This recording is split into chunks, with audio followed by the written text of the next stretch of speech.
Hey guys and girls, in this video I'll show you how to delete your Temu account. Please make sure to watch this video in its entirety so you don't miss out on important information and to not make any mistakes. In saying that, let's begin. Alright guys, open up your Temu app on your mobile device. This works for both iOS and Android device users. And now from here you want to make sure to click on the U tab, bottom of the page. And now make sure you're logged in here. Once you've logged in, click onto the gear icon, top right hand corner. And now you'd be brought to your settings section inside Temu. So what you need to do is click on account security, the green tick, top left hand corner.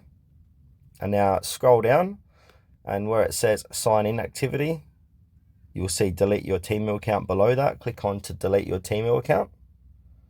And then click on the little checkbox here, I want to permanently delete my Temu account, and then click on continue. And then follow the steps, and then your Temu account will be deleted. Just have a quick read through here, how to delete your Temu account as well. Will be more information about it. But yeah, this is just a quick video of how to delete your Temu account. I'm not going to do it because I want to keep my Temu account. So yeah, that's it. Thanks for watching to the very end. Please consider to like this video and subscribe to our channel if you thought it was helpful.